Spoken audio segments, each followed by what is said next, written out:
Hi குட்டீஸ், welcome to our channel. இன்றைக்கி நம்ம சேனலில் என்ன பார்க்க போகிறோம்னு பார்த்தீங்கன்னா 5th standard first term maths புக்கில் இருக்கக்கூடிய ஆன்சர்ஸ் தான் பார்க்க போகிறோம். சரிங்களா? மேக்ஸ் புக் என்ன மாதிரி கொடுத்துருக்காங்கன்னு பார்க்கலாமா? நம்ம ரொம்ப கலர்ஃபுல்லாக இருக்குது. நமக்கு யூனிட் அழகு 6 வரையும் கொடுத்துருக்காங்க. அதில் இன்றைக்கி நம்ம பார்க்க போகிறது அழகு 1. அழகு 1ல் என்ன டாபிக் கொடுத்துருக்காங்கன்னா வடிவியல் லாஸ்ட் கிளாஸ்லேயே நீங்கள் பார்த்துருப்பீங்க. இருபரிமாண வடிவங்கள், முப்பரிமாண வடிவங்களில் இதெல்லாம் நம்ம ஆல்ரெடி நமக்கு படித்தது தான். சரிங்களா? இந்த கிளாஸில் இந்த அதை இன்ட்ரோ மாதிரி கொடுத்துட்டு அடுத்து கோணங்களின் அறிமுகம், கோணங்கள்லாம் பார்க்க போகிறோம். சரிங்களா? என்ன மாதிரி கோணங்கள்லாம் இருக்குது அப்படின்னு சொல்லிட்டு பார்க்கலாமா? அழகு 1 என்ன கொடுத்துருக்காங்கன்னு சொல்லிட்டு வாங்க. அழகு 1 வடிவியல். பாருங்கள், முப்பரிமாண பொருட்களில் உள்ள இருபரிமாண வடிவங்கள். அது முப்பரிமாண பொருட்களில் அதில் இருக்கக்கூடிய இருபரிமாண வடிவங்கள்லாம் என்னென்ன அப்படின்னு சொல்லி பார்க்க சொல்கிறாங்க. வீடு பார்த்திங்கன்னா சுற்றி முப்பரிமாண வடிவம். இருபரிமாண வடிவம் என்ன இருக்குது? முன்னாடி கதவு இருக்கா, ஜன்னல் இருக்கா? இதெல்லாம் நமக்கு பார்க்கும்போது இருபரிமாண வடிவங்கள் மாதிரி தெரிகிறது. ஆமாம் தானேப்பா? அடுத்து பாருங்க, இதெல்லாம் நம்ம 4th ஸ்டாண்டர்டில் படித்தது தான். இப்போ இதெல்லாம் இருபரிமாண வடிவங்கள் தானேப்பா. இந்த ஸ்லேடு, சிடி, நம்ம சாலை பாதுகாப்பு விதிகள் பார்த்துருக்கீங்களா? இந்த 6 மார்க் போட்டிருப்பாங்க தானே. இந்த மாதிரி முக்கோண ஷேப்பில் கொடுத்து இது செஸ் போர்டு, இதெல்லாம் பார்த்தீங்கன்னா இருபரிமாண வடிவங்கள் தான். ஆமாம் தானேப்பா? நம்ம இங்கே பார்க்குறோம், டேரெக்டாக அங்கே தெரியுது. இதெல்லாம் இருபரிமாண வடிவங்கள். முப்பரிமாண வடிவங்கள் பாருங்கள், செங்கல், இந்த கோன், பர்த்டே கேப்பு, பால், இதெல்லாம் முப்பரிமாண வடிவங்கள். இதுக்கும் என்ன வித்தியாசம் இருக்குன்னா, இதில் நீளம் அகலம் மட்டும்தான் காட்சியளிக்கும். இதில் நீளம் அகலம் மற்றும் உயரம் பாருங்கள், நீளம் இருக்குது, அகலம் இருக்குது, அப்புறம் உயரம் இருக்குது. ஆமாம் தானேப்பா? இப்போ எல்லாமே காட்சி கொண்டதாக இருக்கக்கூடியதான் முப்பரிமாண உருவங்கள். இப்போ நம்ம முப்பரிமாண உருவங்களான கனசதுரம், கனசெவ்வகம், இதை பற்றின பண்புகளை பார்க்கலாமா? இதெல்லாம் ஆல்ரெடி 4th ஸ்டாண்டர்டில் நீங்கள் படித்தது தான், பார்த்தது தான்.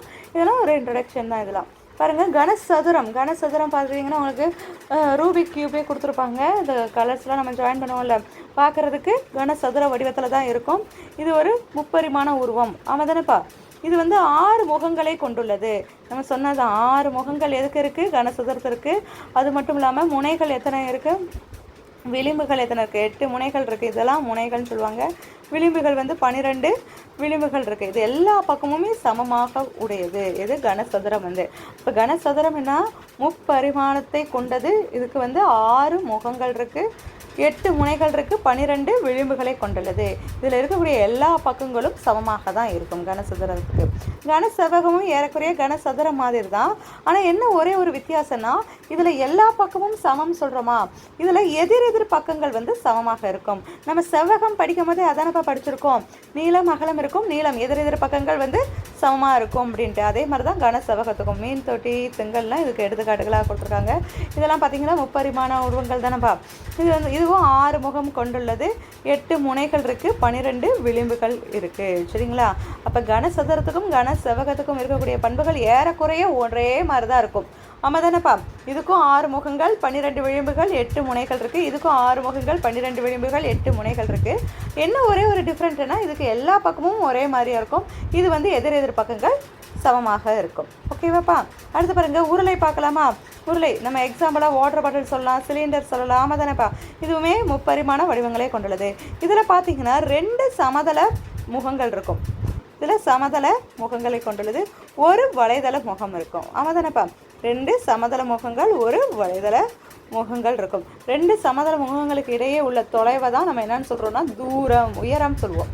இந்த 2 சமதள முகங்கள் இருக்குல்ல, இதுக்கு இடையில் உள்ள தொலைவை நம்ம உயரம், இந்த கேப்பு, இதை தான் உயரம் சொல்லுவோம். ஆமாம் தானேப்பா? இப்போ சமதள முகம்னா இதுவும் கீழே உட்காருது, இதுவும் கீழே உட்காரும். வளைவானதுன்னா இது இப்படி வளைவாக இருக்குல்ல, அப்போ ஒரு வலைதள முகம் 2 சமதள முகங்களே உடையது. இதற்கு முனைகள் கிடையாது, விளிம்புகள் கிடையாது. எதுக்கு? உருளைக்கு. ஆமாம் தானேப்பா? அப்போ இதோட பண்பு அப்படின்னு பார்த்தீங்கன்னா 2 சமதள முகங்களையும் ஒரு வலைதள முகங்களையும் கொண்டுள்ளது. இந்த 2 சமதள முகங்களுக்கு இடைப்பட்ட தொலைவை தான் உயரம் அப்படி நம்ம சொல்கிறோம். சரிங்களாப்பா? அடுத்து பாருங்கள், கோலம் பார்க்கலாமா? கோலம் ஒன்றுமே இல்லை, ஒரு வலைதள முகம் மட்டும்தான் இருக்குது. ஆமாம் தானே? ஒரே ஒரு வலைதள முகம் மட்டும்தான். இது பாருங்கள், இதில் வலைதளத்தில் அனைத்து புள்ளிகளும் அனைத்து மைய புள்ளியிலிருந்து சமத்தொலைவு தான். இதிலேருந்து பார்த்தீங்கன்னா இங்கே வச்சாங்கன்னா இங்கேயே உங்களுக்கு தெரியும். இங்கேருந்து இப்படிலாம் பால்க்கு இந்த மாதிரி போட்டிருப்பாங்களே, இதெல்லாம் ஒரே தொலைவை கொண்டுள்ளது தான் அப்படின்னு போட்டுருக்காங்க. இதற்கு முனைகள் கிடையாது, விளிம்புகள் கிடையாது. ஆரஞ்சு பால்லாம் இந்த முப்பரிமாண கோலத்துக்கு ஒரு எடுத்துக்காட்டு.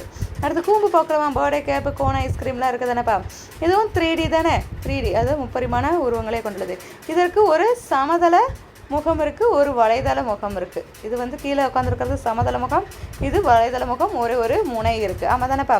இப்போ இங்கே பாருங்கன்னா அடிப்பாகத்தின் நடுப்புள்ளி வரை உள்ள தொலைவு வந்து உயரம் சொல்கிறாங்க. எது உயரம்னா இந்த ஸ்டார்டிங்லேருந்து இங்கே அடிப்பாகம் இருக்குல்ல, அது இந்த மாதிரி இழுத்திங்கன்னா இதுதான் உயரம். இப்போ இங்கே பார்த்தீங்கன்னா இதைத்தான் உயரம் சொல்லுவாங்க. இங்கேன்னா இங்கேருந்து இதைத்தான் உயரம் சொல்லுவாங்க. சரிங்களா. இப்போ உருளைக்கும் கூம்புக்கும் உயரம் பார்த்தோம்ல, இங்கே பாருங்கள், இதுக்கு வந்து இந்த 2 சமதள பரப்புக்கு இடையில் உள்ள தூரம் தான் உயரம். இங்கே வந்து இந்த முனைக்கும் இந்த சமதள பரப்புக்கும் இடையில் உள்ள தூரம் வந்து உயரம் அப்படின்னு சொல்கிறோம். இதோட பண்புகள்லாம் நமக்கு எளிமையானது தான், ஆல்ரெடி நம்ம பார்த்தது தான். ஆமாம் தானேப்பா. இதில் ஏதாவது டவுட் இருந்துச்சுன்னா கமெண்ட் செக்ஷனில் கமெண்ட் பண்ணுங்கள். அடுத்து பாருங்கள், இப்போ நம்ம சுற்றி இருக்கக்கூடிய முப்பரிமாண உருவங்கள்லாம் என்னென்ன இருக்குது அப்படின்றத பார்க்கலாமா. பாருங்களேன், அட்டைப்பட்டி இருக்கா, அது என்னது, கன செவ்வகம் தான். அதற்கு எத்தனை பக்கங்கள் இருக்குது, 6 பக்கங்கள் 8 முனைகள். பாருங்க, மீன் தொட்டி கன செவ்வகம், அதுக்கு சேம் தான். புத்தகம் வந்து கன செவ்வகம் தான், செங்கலும் கன செவ்வகம் தான். சரிங்களா. அதனால் கன செவ்வகம்னா அதே பக்கங்கள் தான் இருக்கும், அதே முனைகள் தான் இருக்கும். இன்கேஸ் நீங்கள் வந்து இங்கே பந்து அப்படின்னு எழுதுனீங்கன்னா அது என்னவா இருக்கும்ப்பா, பந்து என்ன வடிவம், கோள வடிவம். கோலம் நீங்கள் எழுதுவீங்க, அதுக்கு பக்கங்களும் கிடையாது, முனைகளும் கிடையாது. ஆமாம் தானேப்பா.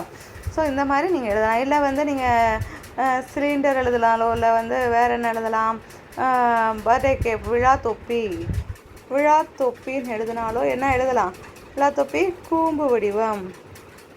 அதற்கு எத்தனை பக்கங்கள் இருக்குது, பக்கங்கள் அதற்கு கிடையாது. அதே மாதிரி முனைகள் பார்த்தீங்கன்னா ஒரே ஒரு முனை தான் அதுக்கு இருக்குது. இந்த மாதிரி நீங்கள் எழுதலாம்.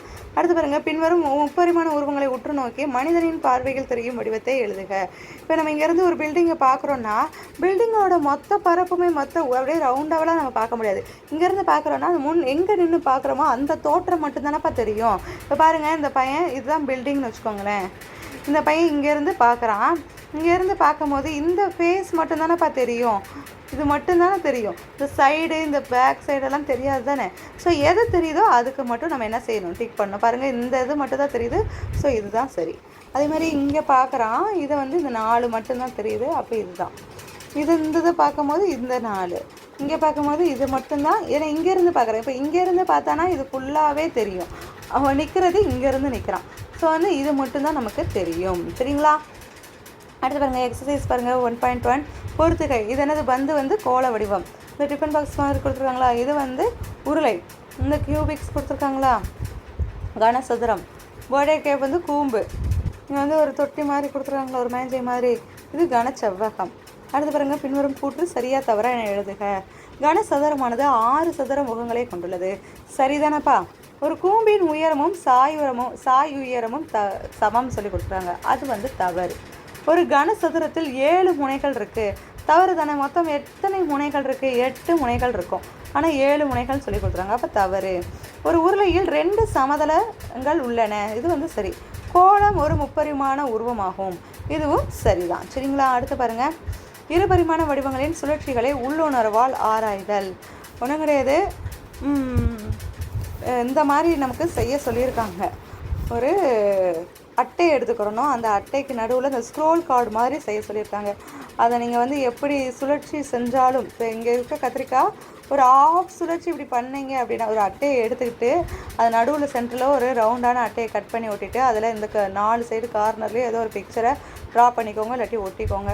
இப்போ இப்படி சுற்றும் போது இந்த கத்திரிக்காய் இங்கே வரும், இங்கே இருக்கிற காய் இங்கே வரும், இது இங்கே வரும் தான், அதுதான் கால் சுழற்சி, இது வந்து அரை சுழற்சி அப்படின்னு சொல்லி நம்ம சுழற்சிகளை கற்றுக்கொள்வதற்காக.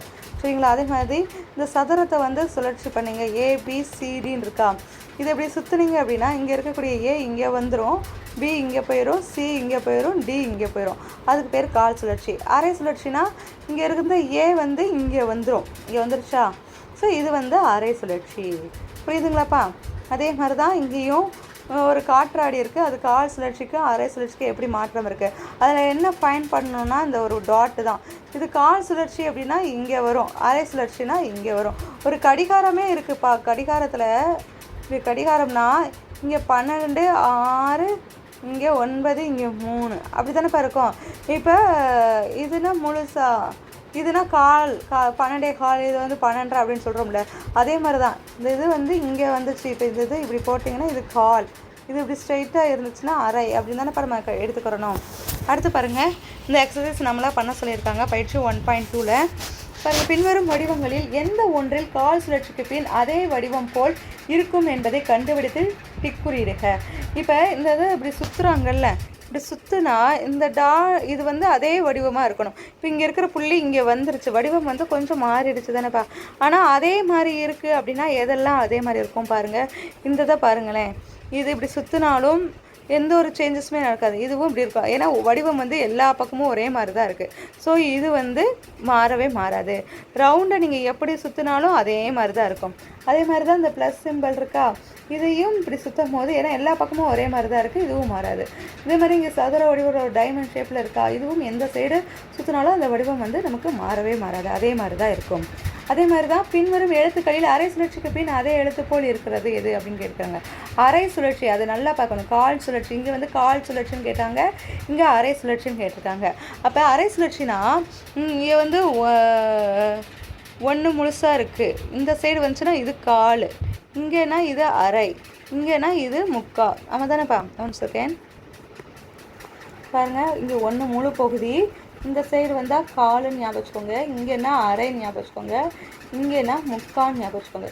இப்போ இங்கே இருக்கிறது வந்து இங்கே வந்துச்சுன்னா அதே காலாகும், இதுவே இப்படி வந்துருச்சுன்னா அது அரையாகும். இப்போ பாருங்கள், எக்ஸ் இந்த மாதிரி தானேப்பா இருக்குது, இங்கே 1, இது அப்படியே அரைக்குன்னா இப்படி தானேப்பா வரணும் அரைனா.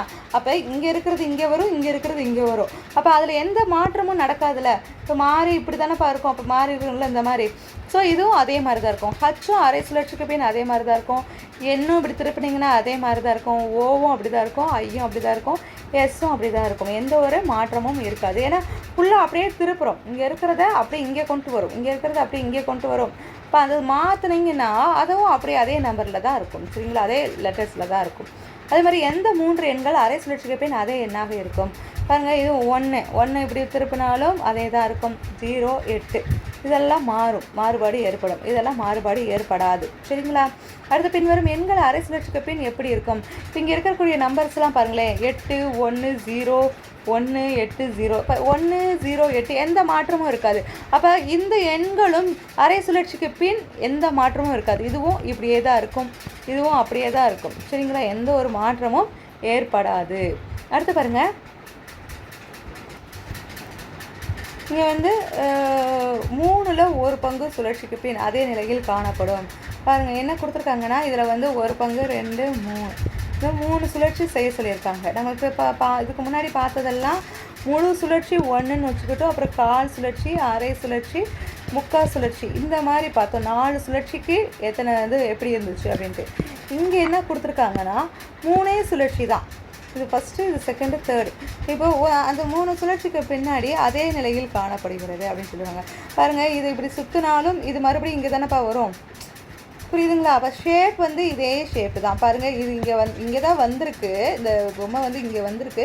இருந்தாலும் ஷேப் எந்த மாற்றமும் இல்லை தானே, அதே ஷேப்பில் தானே இருக்குது. அப்போ அதே நிலையில் தான் இதுவும் காணப்படுது. இங்கே பாருங்கள், இதுவுமே எத்தனை தடவை அதாவது 6ல் 1 6 தடவை சுற்றின 1 2 3 4 5 6 சுழற்சிக்கு பின்னும் அதே நிலையில் தான் இதுவும் காணப்படுது. இப்போ எத்தனை தடவை இப்படி சுற்றினாலும் இதோட வடிவம் வந்து மாறாது, ஏன்னா 0 ஷேப்பில் இருக்குது. பாருங்கள், இந்த கோணும் அப்படி தான், ஏன்னா 3 பக்கம் இருக்கிறதுனால இதை நீங்கள் இந்த சைடு இந்த சைடு இந்த சைடு எப்படி மாற்றினாலும் அதே மாதிரி தான் இருக்கும். அதே மாதிரி தான் இதுவும் 6 சுழற்சி 1 2 3 4 5 6 எப்படி இதை சுற்றினீங்கனாலும் வடிவம் வந்து இதே மாதிரி தான் இருக்கும். இதுவுமே அதே தான். இந்த மாதிரி 3 வடிவம், இந்த மாதிரி 6 வடிவம் இருந்துச்சுன்னா அது எப்படி சுற்றினாலும் அதே மாதிரி தான் இருக்கும், எந்த ஒரு மாற்றமும் ஏற்படாது. பாருங்கள், இதில் பார்த்தீங்கன்னா எண்கள், எழுத்துக்கள், படங்களை தேர்ந்தெடுத்து அவற்றை இந்த மாதிரி 3ல் 1 சுழற்சி இல்லை 6ல் 1 சுழற்சி அப்படின்னு சுற்றணும். எந்தெந்த எண்கள் எந்தெந்த படங்கள்லாம் மாறுபாடு ஏற்படுது இல்லை அதே வடிவத்தை இருக்குது அப்படின்னு சொல்லி நீங்கள் டிஸ்கஸ் பண்ணணும். சரிங்களாப்பா. அடுத்து பாருங்கள், இருபரிமாண வடிவங்கள் பார்க்கலாமா. இருபரிமாண வடிவங்கள் பாருங்கள், நம்ம ஆல்ரெடி சொன்னது தான். இப்போ டி இங்கே இருக்குன்னா இந்த மாதிரி தான் தெரியும் அப்படின்னு சொல்லிட்டு. இதுவே ஒரு கண்ணாடி முன்னாடி நின்று நம்ம டியை பார்த்தோம்னா எப்படி தெரியும் இப்போ இது கண்ணாடிக்கும் நமக்கும் தான். இப்போ கண்ணாடி முன்னாடி நீங்கள் நின்றுருப்பீங்க. டெய்லி காலையில் ஸ்கூல் கிளம்பி வரும்போது எங்கே நிற்பீங்க? கண்ணாடி முன்னாடி நின்றுட்டு தான் வருவீங்க. ஆனால் நம்ம வந்து தலை சீவுவோம், ரைட் ஹேண்டில் தான் எல்லாமே பண்ணுவோம். ஆனால் கண்ணாடியில் பார்க்கும் போது எப்படி தெரியும்? அது வந்து லெஃப்ட் ஹேண்டில் பண்ணுற மாதிரியே தெரியும் தானே. அதாவது வலது பக்கம் பண்ணோம் அப்படின்னா அது வந்து இடதுபுறமாக காமிக்கும். அப்படி தானேப்பா இருக்கும். அதுதான் இங்கேயும் கொடுத்துருக்காங்க. பார்க்கலாமா? அதே தான் இங்கே டி இந்த மாதிரி நம்ம எழுதிருக்கோன்னா கண்ணாடி முன்னாடி வச்சு பார்த்தீங்கன்னா இந்த மாதிரி நமக்கு தெரியும். இதில் எந்த மாற்றம் தெரியுது? இது ஸ்ட்ரெயிட்டாக தானேப்பா இருக்கோ அதே மாதிரி தான் நமக்கு தெரியும். சரிங்களா? அதே மாதிரி அதாவது பொருளோட திசையானது இடப்புறத்துலேருந்து வலதுபுறமாக இருந்துச்சு அப்படின்னா அது வலதுபுறமாகத்துலேருந்து இடதுபுறமாக காண்பிக்கும். இங்கே பாருங்கள், இந்த கீழே கொடுக்கப்பட்டுள்ள வடிவத்தின் கண்ணாடி உமத்தை டிக் குறியிடுக. இது இந்த மாதிரி ஷேப்பில் இருக்கா. இங்கேருந்து ஒரு 3, இங்கே ஒரு 2, இந்த மாதிரி ஷேப்பில் இருக்குது. இது கண்ணாடி பக்கம் திருப்பினீங்கன்னா இந்த மாதிரி தானேப்பா வரும். இதுதானே சரியாக இருக்கும். ஸோ இந்த தான் கரெக்டான ஆன்சர். அடுத்து பாருங்கள், சில வடிவங்களை ஏதாவது ஒன்று நீங்கள் வந்து நின்று வச்சுட்டு நீங்கள் சொல்லுங்க. பாருங்கள், இந்த மாணவன் நிற்கிறான், அதே மாதிரி தான் இருக்குது. இப்போ இது இந்த மாதிரி நிற்கும் போது இங்கே கீழே கொஸ்டின் கேட்டிருக்காங்க பாருங்களேன். கண்ணாடியில் உனது பிம்பமானது எப்படி தெரிகிறது? இதே ஷேப்பில் தான், இதே அளவில் தான் தெரியுதா? நம்ம பெருசாக தெரிகிறோமா இல்லை குட்டையாக தெரிகிறோமான்லாம் கேட்குறாங்க. நம்ம கண்ணாடி முன்னாடி நின்னோம்னா அதே அளவு தானே இருக்கும். நம்ம எவ்வளோ ஹைட் இருக்கோமோ அதே ஹைட்டு தான் இருக்கும். அப்போ ஆன்சர் வந்து அதே அளவில். அடுத்து பாருங்கள், நீ பின்னால் நகர்ந்தால் உனது பிம்பமும் எப்படி இருக்கும்? பின்னோக்கி நகரும். நீங்கள் கண்ணாடியிலேருந்து கொஞ்சம் பின்னாடி வாங்க, அதுவும் பின்னாடி தான் போகும். இதுவே முன்னாடி உனக்கும் கண்ணாடிக்கும் இடைப்பட்ட தூரமும் கண்ணாடிக்கும் உன்னுடைய பிம்பத்திற்கும் இடைப்பட்ட தூரமும் சமமாக தான் இருக்கும். அந்த தூரம் வந்து எப்படி இருக்குன்னா சமமாக தான் இருக்கும். நீங்கள் எங்கே நிற்கிறீங்களோ கண்ணாடிலேயே அந்த பிம்பம் பார்க்கும் போது அதே சம தூரமுடையதாக இருக்கும். அதே மாதிரி கண்ணாடிக்கு அருகில் வரும்போது உன்னுடைய பிம்பத்தின் நகர்வானது முன்னோக்கி இருக்கும். கண்ணாடிக்கு பக்கத்தில் வர வர அங்கேயும் முன்னோக்கி வந்த மாதிரியும் இருக்கும். அதுக்கடுத்து பாருங்கள், நீ உனது வலது கையை உயர்த்தினால் கண்ணாடியில் உள்ள பிம்பத்தில் என்ன மாதிரி கை வரும்? நம்ம வலது பக்கம் காமிச்சா அங்கே இடது பக்கமாக தெரியும். அங்கே இடது பக்கமாக காமிச்சோம் அப்படின்னா வலது பக்கமாக கண்ணாடியில் தெரியும். சரிங்களா? இதுதான் ஆன்சர். இப்போ ஒன்றும் இல்லை, எந்த சேஞ்சஸுமே கண்ணாடியில் பெருசாக தெரியாது. என்ன தெரியல, நம்ம நிற்கிறோன்னா அதே நம்ம என்ன பொருளோ இல்லை நம்மளோ எப்படி இருக்கோமோ அதே மாதிரி தான் கண்ணாடிலையும் காமிக்கும். ஒரே ஒரு சேஞ்ச் என்னென்னா, நம்ம வலது கையை தூக்கணும் அப்படின்னா அங்கே இடது புறமாக காமிக்கும். இடது பக்கமாக நம்ம ஏதாவது செஞ்சோம் அப்படின்னா அங்கே வலது பக்கமாக காமிக்கும். அதுதான் வித்தியாசம். சரிங்களாப்பா? அடுத்து பாருங்கள், இப்போ சமச்சீர் தன்மை அப்படின்றத நம்ம பார்க்கலாம். சரிங்களா? ஒன்றும் கிடையாதுப்பா. இப்போ ஒரு பேப்பரை எடுத்துகிட்டு சமமாக ரெண்டையும் மடிங்க அப்படின்னா என்ன பண்ணுவீங்க? அந்த பேப்பரை வந்து நல்லா சமமாக மடிங்க அப்படின்னா 2 பக்கம் மடிச்சுட்டு அதை விரித்து பார்த்தீங்கன்னா சென்டரில் ஒரு கோடு மாதிரி தெரியுமா? அதுதான் 2 பக்கத்துக்கும் உண்டான சமம் அப்படின்னு சொல்லி சொல்லுவோம். ஆமாம் தானேப்பா? இப்படி தான் ஒரு பேப்பர் இருக்குது. One second. ஒரு பேப்பர் இந்த மாதிரி இருக்குதுன்னு வச்சுக்கோங்களேன். இது இப்படி ஃபோல்டு பண்ணுறீங்க. ஃபோல்டு பண்ணும்போது மடிக்கிறீங்க. மடிக்கும் போது இங்கே வந்து மடிச்சுட்டு இது ஓப்பன் பண்ணிங்கன்னா இங்கே ஒரு கோடு மாதிரி தெரியும் தானே. நம்ம பென்சிலில் ட்ரா பண்ணியிருக்க மாட்டோம். ஆனால் அந்த பேப்பரை ரெண்டையும் இப்படி மடிச்சுட்டு இப்படி பிரித்து பார்த்தீங்கன்னா இந்த சைடு சமமாக இருக்கும். நடுவில் ஒரு கோடு மாதிரி இருக்கிறத பார்க்கலாம். அப்போ ரெண்டும் சமம், இதுக்கும் இதுதான் சமம் அப்படின்றது தெரியும். அதே மாதிரி ஒவ்வொரு பொருட்களையும் சமமானதை நம்ம கண்டுபிடிக்கலாமா? ஒரு ஆப்பிளை கட் பண்ணும்போது என்ன பண்ணுவீங்க? சென்டராக தானே கட் பண்ணுவீங்க. அண்ணன் தம்பி 2 பேர் இருக்காங்கன்னா இவனுக்கு பாதி ஆப்பிள் கொடுக்கணும், அவனுக்கு பாதி ஆப்பிள் கொடுக்கணும். அம்மா என்ன பண்ணுவாங்க? ரெண்டையும் சமமாக இப்படி கட் பண்ணுவாங்க. கட் பண்ணும்போது அதோட சமப்பகுதி தானே முடியும். அதே மாதிரி தான் ஒவ்வொரு பொருளையும் சமப்பகுதியை நம்ம கண்டுபிடிக்கலாம்ல. பாருங்கள், தாஜ்மஹாலோட சமப்பகுதி எதுனா இங்கே இருந்து இந்த இதில் இருந்து தானேப்பா கோடு போடணும். இந்த இழைக்கு பார்த்திங்கன்னா இந்த மாதிரி தானேப்பா வரும். இந்த பட்டர்ஃப்ளைக்கு பார்த்திங்கன்னா இந்த மாதிரி. இங்கே ஆந்தைக்கு பார்த்திங்கன்னா இந்த மூக்கில் கட் ஆகிட்டுருக்கோம். இங்கே பார்த்திங்கன்னா இதானப்பா சமப்பகுதியாக நம்ம பிரிக்க முடியும். இதுதான் சமச்சீர் தன்மை அப்படின்னு சொல்லி சொல்கிறாங்க. பாருங்கள், இங்கேயோ உங்களுக்கு அந்த மாதிரி கொடுத்துருக்காங்க. கோடு சமச்சீர் கோடாகும். இந்த மாதிரி ஒரு படத்தோட கோடு இருக்குல்ல, அந்த 2 சரிபாகமாக பிரிக்க இருக்கக்கூடிய கோடை தான் என்ன சொல்கிறாங்கன்னா சமச்சீர் கோடு. இந்த கோடு என்னது? சமச்சீர் கோடு. இந்த சதுரத்தில் எத்தனை சமச்சீர் கோடுகளை உருவாக்க முடியும் அப்படின்னு பார்த்துக்காங்க. 4 வழிகளில் பாருங்கள். இந்த 1, இங்கே 2, 3, 4 வழிகளில் சமச்சீர் கோடுகளை நம்ம உருவாக்க முடியும். இதுவே ஒரு செவ்வகத்தை வந்து 2 வழிகளில் சமச்சீர்களாக பிரிக்க முடியும். ஆமாம் தானேப்பா? அந்த மாதிரி தான் இதையும் பாருங்கள். உனக்கு தெரிந்த 2 சமச்சீரான பொருட்களை பட்டியலிடு. சமச்சீரான புத்தகம் சொல்லலாம், தக்காளின்னு சொல்லலாம், எது வேணாலும் சொல்லிக்கிட்டே இருக்கலாம். அடுத்து கீழே கொடுக்கப்பட்டுள்ள படங்களில் சமச்சீர் தன்மை உள்ளவற்றை டிக் செய்க. பாருங்கள், இதை வந்து வீடு வந்து சமச்சீர் தன்மை, இந்த நண்டு வந்து சமச்சீர் தன்மை. ஆனால் இந்த மீனை சமமாக பிரிக்க முடியுமா? பிரிக்க முடியாது. ஏன்னா இது வந்து குறுகிய பகுதியாக இருக்குது, இங்கே வந்து பெரிய பகுதியாக இருக்குது. ஸோ சமமாக நம்மளால் பிரிக்க முடியாது, இதையும் சமமாக பிரிக்க முடியாது. அப்போ இது கிடையாது, இது ரெண்டுமே கிடையாது. சரிங்களா? இந்த மாதிரி ரெண்டு பக்கமுமே சமமாக இருக்கக்கூடிய பகுதி தான் சமச்சீர் தன்மை கொண்டது அப்படின்னு சொல்கிறாங்க. அதே மாதிரி இப்போ இங்கே வந்து பாதி கொடுத்துட்டாங்க, மறுபாதியை நம்மளே வரையணும். இங்கே எம் மாதிரி இந்த மாதிரி கொடுத்துருக்காங்களா, அதே மாதிரி இங்கே வரையணும். இங்கே கொடுத்துருக்குற ஷேப் மாதிரி இங்கேயும் நம்ம வரையணும். சரிங்களாப்பா? அடுத்து பாருங்கள், கீழ்காணும் படங்களுக்கு சமச்சீர் கோடுகள் வரைந்த அக்கோடுகளின் எண்ணிக்கையை எழுதுகன்னு கேட்டாங்க. ஒன்றும் கிடையாது, நான் ட்ரா பண்ணல. இப்போ இது சதுரம்னா எப்படி 4 சமச்சீர் கோடுகளை வந்து வரையலாம் தானேப்பா? எப்படி வரையலான்னு பாருங்கள். அதான் இந்த சைடு 1 2 3 4 இப்படி வரையலாம்ல. அதே மாதிரி செவ்வகத்துக்கு இங்கே 1 இது 1 2 கோடுகள். முக்கோணத்துக்கு 3 கோடுகள் வரையலாமா? பாருங்கள், இப்படி வரையலாம், இப்படி வரையலாம், இங்கே இப்படி வரையலாம். இந்த 3மே சமச்சீர் கோடுகள். இதுக்கு வந்து இந்த மாதிரி சென்டரில் ஒரு கோடு போட்டுக்கலாம்ப்பா. இந்த மாதிரி உங்களுக்கு கலர்ஸ் தெரியலாட்டி இதில் கூட இந்த மாதிரி சென்டராக போட்டுக்கலாம். ஆமாம் தானேப்பா? அடுத்து பாருங்கள், கூடைக்கு 1 போட்டுக்கலாம்ல இந்த மாதிரி. அடுத்து மரம், தென்னை மரத்துக்கு இந்த மாதிரி போட்டுக்கலாம். இதுக்கு 4 வரையலாம்ல. இந்த மாதிரி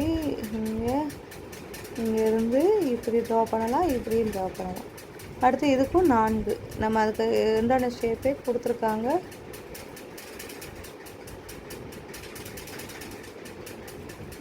ஸோ இதுக்கு வந்து இதுக்கு 3 தான்ப்பா, 3 போட்டுக்கோங்கப்பா. 1 2 3. சரிங்களா? அப்புறம் இதுக்கு பாருங்கள், இதுக்கு 4 ட்ரா பண்ணலாம். இதுக்கு பாருங்கள், இந்த புனலுக்கு 1 தான். சரிங்களா? அப்போ எத்தனை சமச்சீர் கோடுகளை வரைய முடியுமோ அதை வரைஞ்சி இங்கே கீழே நம்பர் போடுவோம். அடுத்து பாருங்கப்பா, சிந்திக்கன்னு சொல்லி கொடுத்துருக்காங்களா? இங்கே கொஸ்டின் கேட்டிருக்காங்க, அதுக்கேற்ற மாதிரி ஆன்சர் பண்ணலாமா? பாருங்கள், ஒழுங்கற்ற திட வடிவத்தை சமச்சீராக பிரிக்க முடியுமா? உனது விடைக்கான சரியான காரணம் தருக. பாருங்கள், ஒழுங்கற்ற திட வடிவம் அப்படின்னு சொல்லி கொடுத்துருக்காங்க. ஒழுங்கு இல்லாமல் ஒரு திட வடிவம் இருக்குது. என்ன எடுத்துக்கலாம்? ஒழுங்கற்ற திட வடிவம் ஒரு பொருளை வந்து ஏன்னா ஒழுங்கான திட வடிவம் அப்படின்னா அதை வந்து சமமாக நம்ம பிரிக்க முடியும். ஒழுங்கற்ற திட வடிவத்தை வந்து நம்ம சமமாக 2 பாதியாக நம்மளால் பிரித்து கொடுக்க முடியாது. அப்போ அது வந்து இல்லை, பிரிக்க முடியாது அப்படின்றது ஆன்சர். அடுத்து, சமச்சீராக பிரிக்க முடியாத ஆங்கில எழுத்துக்களை எழுதுக. இப்போ வந்து சமச்சீராகவே பிரிக்க முடியாத ஆங்கில எழுத்துக்கள் எது எது அப்படின்னு பார்த்தீங்கன்னா எஃப், ஜி. பாருங்கள், எஃப் இப்படி பிரித்தா சமச்சீராக வராது. எப்படி பிரித்தாலும் G, J, L, N, P, Q, R, S, T, Y, Z இது எதுவுமே சமச்சீராக பிரிக்க முடியாத ஆங்கில எழுத்துக்கள். அடுத்து, சமச்சீர் தன்மை கொண்ட ஆங்கில எழுத்துக்களை எழுதுக. அவற்றின் சமச்சீர் கிடைமட்டமானதா செங்குத்தானதா என கண்டறிக்கன்னு கேட்குறாங்க. பாருங்கள், சமச்சீர் தன்மை கொண்ட ஆங்கில எழுத்துக்கள்னா எக்ஸு, ஓ, ஐ, ஹச்ன்னு சொல்லலாம். இது கிடைமட்டமானதா செங்குத்தானதா அப்படின்னு கேட்குறாங்க. பாருங்கள், இதை வந்து செங்குத்தாகவும் பிரிக்கலாம், கிடைமட்டமாகவும் பிரிக்கலாம். இதையும் செங்குத்தாக பிரிக்கலாம், கிடைமட்டமாக பிரிக்கலாம். இதை வந்து எப்படி பிரிக்க முடியும்? கிடைமட்டமாக மட்டும்தான் பிரிக்க முடியும். இதை செங்குத்தாக மட்டும்தான் பிரிக்க முடியும். அதை நீங்கள் நோட் பண்ணிக்கிறணும். அடுத்து, வட்டமானது பல சமச்சீர் கோடுகளை கொண்டது. இது உண்மையா ஏன்னு கேட்குறாங்க. இப்போ வட்ட வடிவம் இருக்குது பாருங்கள், நான் ஒரு வட்ட வடிவம் வரைகிறேன். இதில் பார்த்தீங்கன்னா பல சமச்சீர் கோடுகளை உருவாக்க முடியும்ல. இந்த மாதிரி உருவாக்கலாம். இன்னுமேவும் எப்படி உருவாக்கலாம்?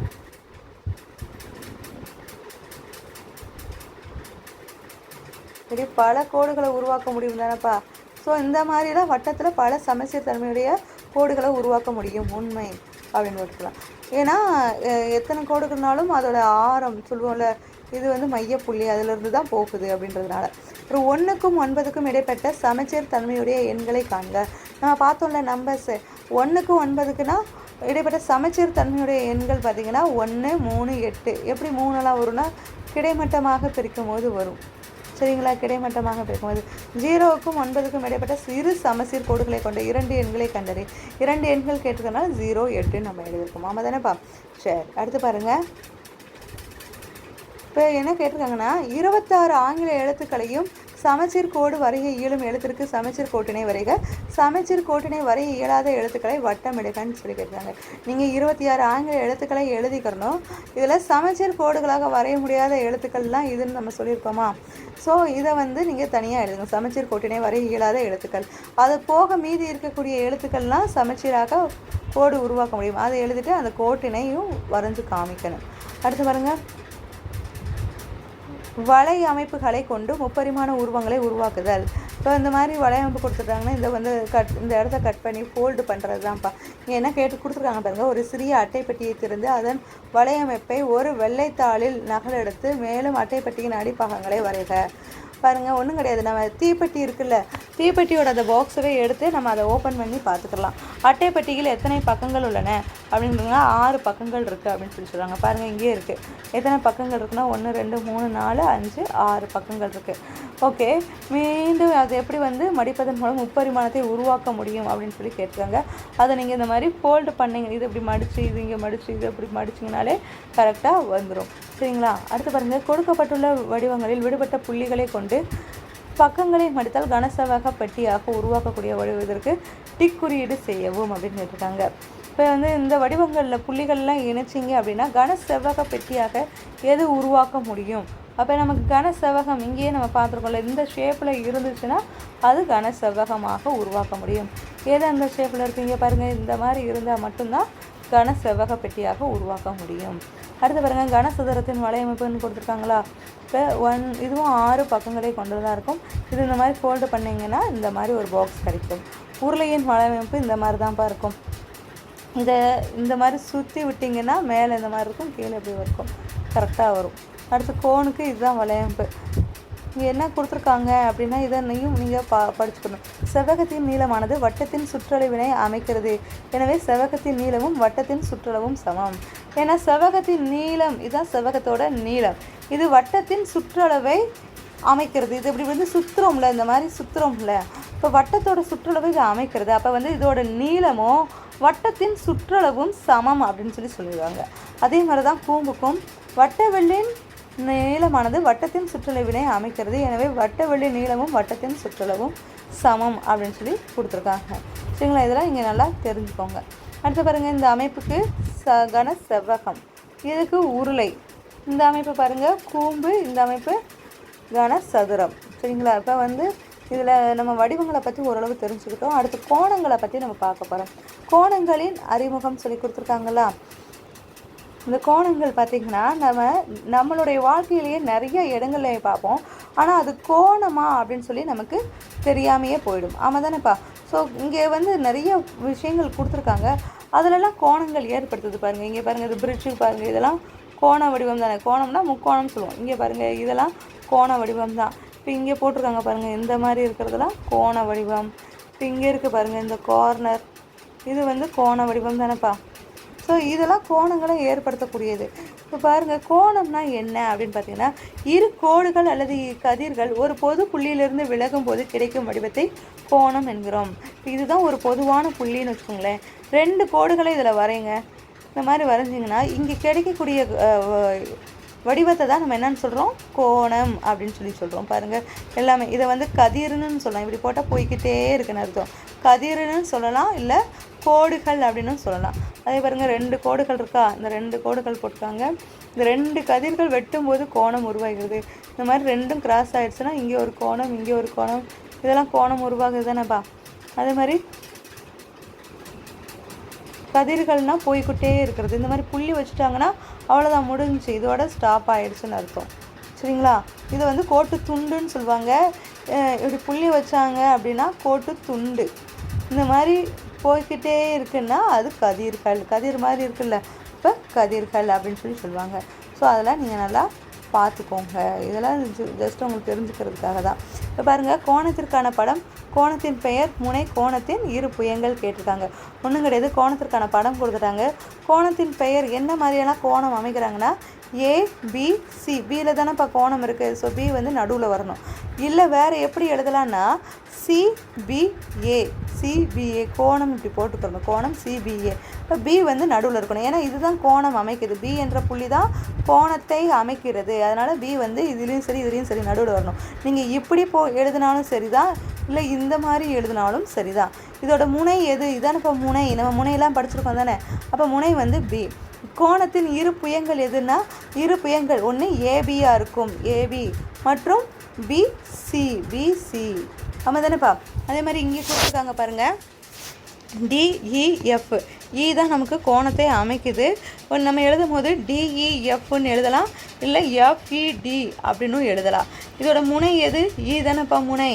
அடுத்து கோணத்தோட இரு புயங்கள் டிஇன்னு எழுதலாம், இல்லை இஎஃப், டிஇஎஃப்இன்னு எழுதலாம். அடுத்து பாருங்கள், இந்த இதில் வந்து கோணம் அமைக்கக்கூடியது கியூ தான் அமைக்குது. இதை எழுதும் போது கோணம் பிக்யூஆர்னு எழுதலாம், இல்லை ஆர்கியூபின்னு எழுதலாம். இதோட முனை வந்து கியூ, சரிங்களா. இது வந்து இரு முனைகள் வந்து பிக்யூன்னு எழுதலாம், இல்லை கியூஆர், சரிங்களாப்பா. அடுத்து பாருங்கள், இப்போ நம்ம மாடிப்படியெல்லாம் ஏறுறோம்ல, இப்போ இந்த இடத்துலலாம் கோணம் உருவாகுது பாருங்கள்.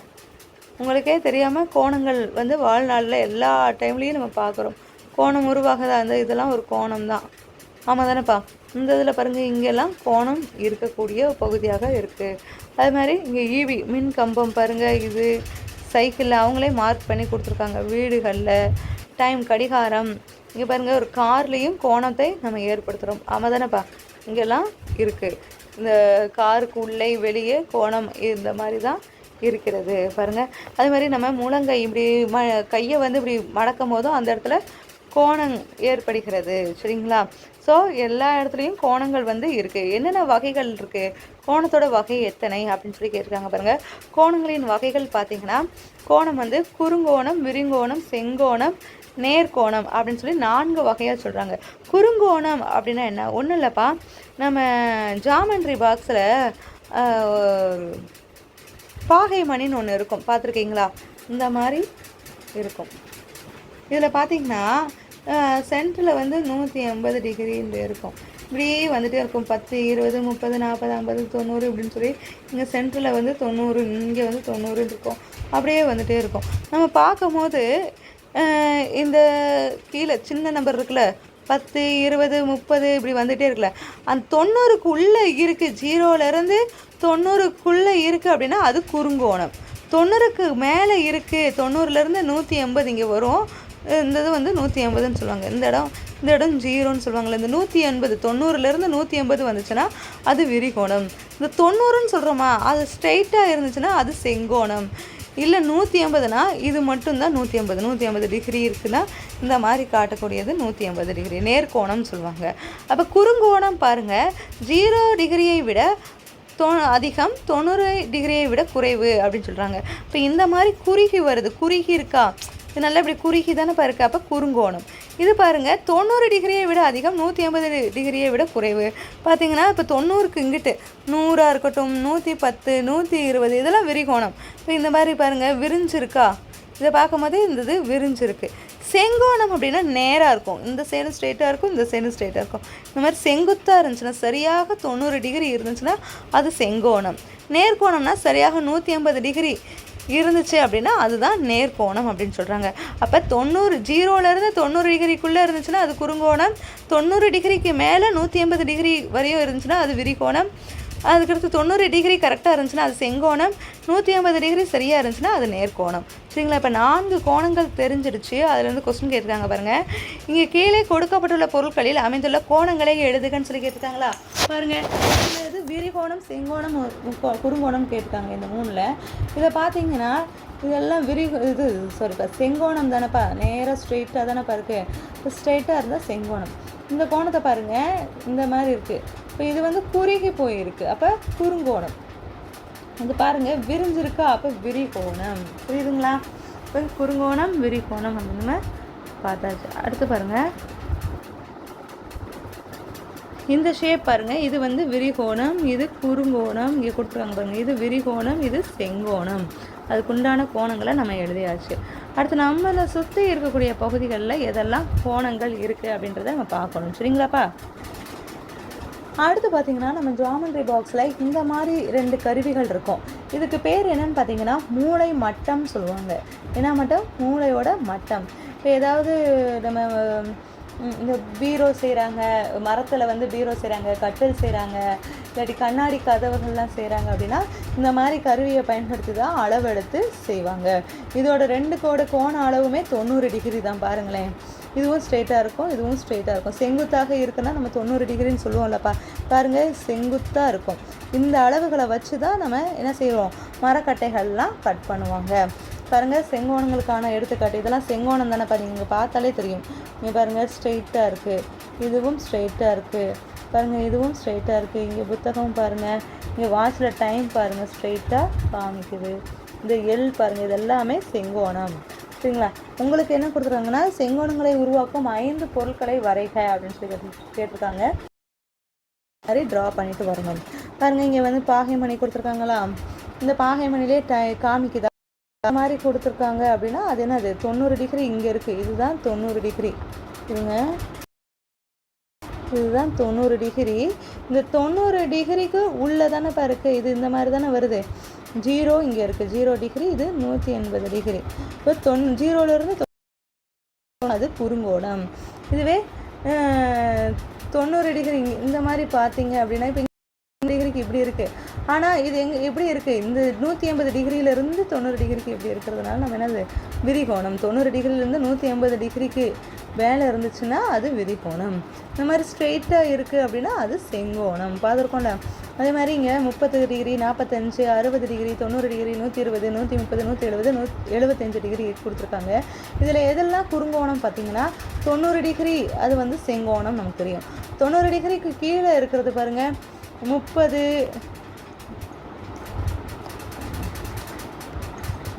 45, 60, வேறு என்னது 75, இதெல்லாம் குறுங்கோணம். இங்கே எழுதியிருக்கோமா 30, 45, 60, 75.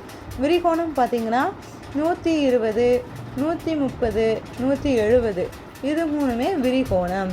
செங்கோணம் 1 90. சரிங்களாப்பா? இந்த மாதிரி நம்ம கண்டுபிடிச்சி தனித்தனியாக எழுதிக்கிறணும்.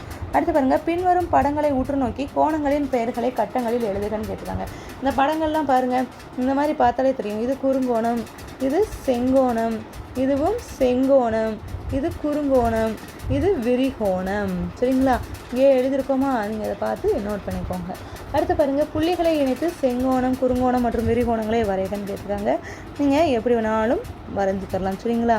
இந்த மாதிரி புள்ளிகளை இணைத்து இங்கே பாருங்கள், இந்த மாதிரி வரைஞ்சால் கூட இது விரிகோணம், இது வந்து குறுங்கோணம், இது செங்கோணம். இந்த மாதிரி நீங்கள் டாட்டு அந்த புள்ளிகளை இணைத்து கோணங்களை வரைஞ்சிக்கலாம். சரிங்களாப்பா? இது செங்கோணம்.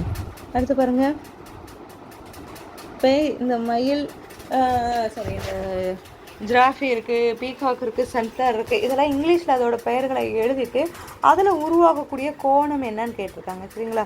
பாருங்கள், இதில் பாருங்கள், இது கோணம் தான். இதில் இருக்கக்கூடியதும் கோணம். இது இருக்குன்னா இதுவும் கோணம் தான். அதே மாதிரி இங்கே பாருங்கள், இதில் உருவாகக்கூடிய கோணம், இதில் உருவாகக்கூடிய கோணம் எல்லாமே என்ன மாதிரியான கோணம் வருது அப்படின்னு சொல்லி உங்களை பார்க்க சொல்லுங்கள். எந்தெந்த எழுத்துக்கள்லாம் கோணத்தை உருவாக்குகிறது அப்படின்னு கேட்டிருக்காங்க. சரிங்களா? இப்போ இ, ஏ இதெல்லாம் கோணம் உருவாக்காது. கே இது கோணம் உருவாக்குது. அதே மாதிரி இங்கே பார்த்திங்கன்னா ஜி, ஐ, ஏ, எஃப், எஃப், இ இதில் பார்த்திங்கன்னா என், இ, எல், டபிள்யூ, இ இதெல்லாம் கோணங்களை உருவாக்கக்கூடியது. அடுத்து பாருங்கள், எக்ஸசைஸ் கொடுத்துருக்காங்க. 0 டிகிரியை விட அதிகமாகவும் 90 டிகிரியை விட குறைவாகவும் உள்ள கோணம் வந்து குறுங்கோணம். பார்த்தோம்லப்பா? 90 டிகிரியை விட அதிகமாகவும் 180 டிகிரியை விட குறைவாகவும் உள்ள கோணம் விரிகோணம். அடுத்து இரு கோணங்களையும் இணைக்கும் போது நேர்கோணம் உருவாகிறது. இப்போ இந்த ஏபிசியில் விரிகோணம் எது அப்படின்னா சி தான் விரிகோணமாக இருக்கும். ஏபிசியில் விரிகோணம் எது அப்படின்னா அங்கே பாருங்கள், சி தான் விரிகோணம். கடிகார முட்கள் 2 மணிக்கு காட்டும் கோணம் குறுங்கோணம். பாருங்கள், கடிகார முட்கள்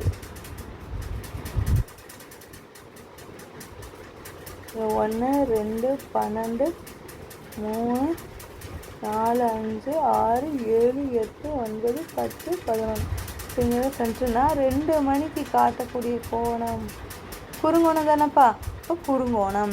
கீழ்காணும் எழுத்துக்களில் செங்கோணத்தை கொண்டுள்ள எழுத்து எதுனா எள்ளு தான் செங்கோணம். செங்கோணத்தை வட்டமிடுக்குன்னு கேட்டுருக்காங்க. இதில் எது செங்கோணமாக இருக்குது? இதானப்பா. ஓகே. கீழ்கண்ட படம் எந்த கோணத்தை காட்டுகிறது? இந்த படம் வந்து 90 டிகிரி, இப்போ 90 டிகிரி செங்கோணத்தை தான் காட்டுகிறது. பாருங்கள், அடுத்து நகம் வெட்டியை பயன்படுத்தும் போது உருவாக்கும் கோணம் என்னதுன்னா குறுங்கோணம். இப்போ நகை வெட்டி இப்படி இருக்குன்னா இந்த மாதிரி இருக்கும்போது தானே இப்போ நம்ம கட் பண்ணுறோம் இந்த இடத்துல. ஸோ இது வந்து குறுங்கோணம். அடுத்து சமையல் அறையில் இடுக்கியால் பாத்திரங்களை தூக்கும்போது உருவாகும் கோணம் குறுங்கோணம். அதுவுமே இடுக்கியுமே எப்படி இருக்கும்? இங்கே இப்படி புனையில் இதாக இருக்கும், இங்கே இப்படி இருக்கும்ல, ரெண்டையும் இப்படி அமைக்க பிடிச்சி தூக்கும்போது அது குறுங்கோணமாக காட்சி தரும். இப்போ கோணங்களை பற்றியும் நம்ம தெரிஞ்சுக்கிட்டாச்சு, முப்பரிமாண வடிவங்களின் பண்புகளையும் இந்த பாடத்தில் நம்ம தெரிஞ்சுக்கிட்டாச்சு. இந்த பாடத்தில் ஏதாவது டவுட்ஸ் இருந்துச்சுன்னா நம்ம கமெண்ட் செக்ஷனில் கமெண்ட் பண்ணுங்கள். ஓகே குட்டீஸ், பண்ணுறேன். தேங்க்யூ.